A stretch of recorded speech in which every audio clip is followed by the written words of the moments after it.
করে মোদির সাথে ষড়যন্ত্র করে আপনাদেরকে এই পানির ফারাক্কার বাঁধ ছেড়ে দিয়ে আপনাদেরকে যে ভোগান্তি ঢোকানো এর উচিত জবাব আমরা এই ফেনীবাসী এবং নোয়াখালীবাসী ইনশাআল্লাহ সারা বাংলাদেশ কি জবাব দিতে পারবো না? আমরা সবাই হাসিনাকে এর উচিত জবাব দিয়েই ছাড়বো ইনশাআল্লাহ। আমরা স্বেচ্ছাসেবক কমিটি, আমরা স্বেচ্ছাসেবী হিসেবে আপনাদের পাশে যেমন এখনো আছি, আপনাদের আগামী দিনে আপনাদের যে কোনো বিপদে, আপনাদের যে কোনো দুর্যোগে আমরা ইনশাআল্লাহ সারা জীবন আপনাদের পাশে থাকবো।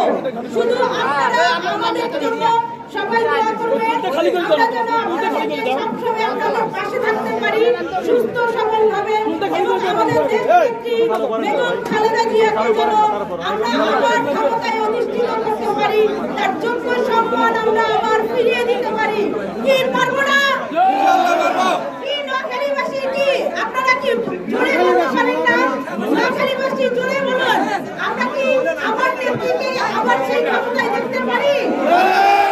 ইনশাআল্লাহ আমরা সবাই আবার এক হয়ে আমাদের নেত্রীকে আমরা তার যোগ্য সম্মান ফিরিয়ে দিব, এবং দেশটার জনাব তারেক রহমানকে এই বীরের বেশে এই বাংলার মাটিতে আবার ফিরিয়ে নিয়ে আসবো ইনশাআল্লাহ। আল্লাহ হাফেজ, খোদা হাফেজ, জিন্দাবাদ।